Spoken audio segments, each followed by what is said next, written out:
क्या आप जानते हैं परमार वंश का इतिहास? ऐसा कहा जाता है कि ऋषि वशिष्ठ की एक गाय थी नंदिनी, जिसे एक राक्षस उठाकर लेकर चला जाता है। ऋषि वशिष्ठ यज्ञ करते हैं आबू पर्वत की चोटी पर, जिसकी अग्नि में से उत्पन्न होता है एक राजा, जिसका नाम वह रखते परमार।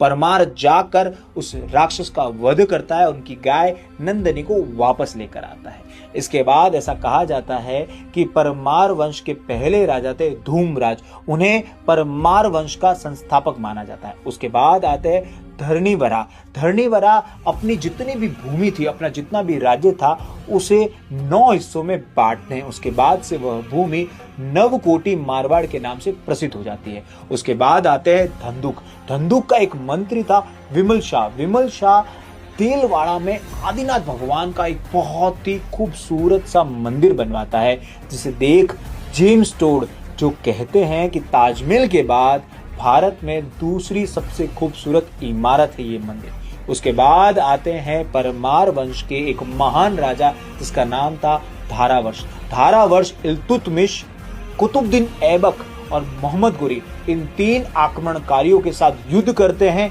उन्हें टक्कर देते हैं और अचलगढ़ में आज भी उनकी मूर्ति लगी हुई है और प्रारूप के समय उनके सामने 3 भैंसें भी बांधी गई है और ये वह दिखाता है कि वह तीनों भैंसों को अपने एक ही वार में मार सकते थे। इतने प्रभावशाली और इतने शक्तिशाली योद्धा थे। उसके बाद इनके पुत्र सोम सिंह के 2 मंत्री थे, वस्तुपाल और तेजपाल। तेजपाल के बेटे के नाम पर वह देलवाड़ा में नेमिनाथ जी का मंदिर बनाता है। लूणवसी भी उसे कहते हैं। उसके बाद से परमार वंश राजस्थान, गुजरात, उत्तर प्रदेश जैसे कई हिस्सों में फैल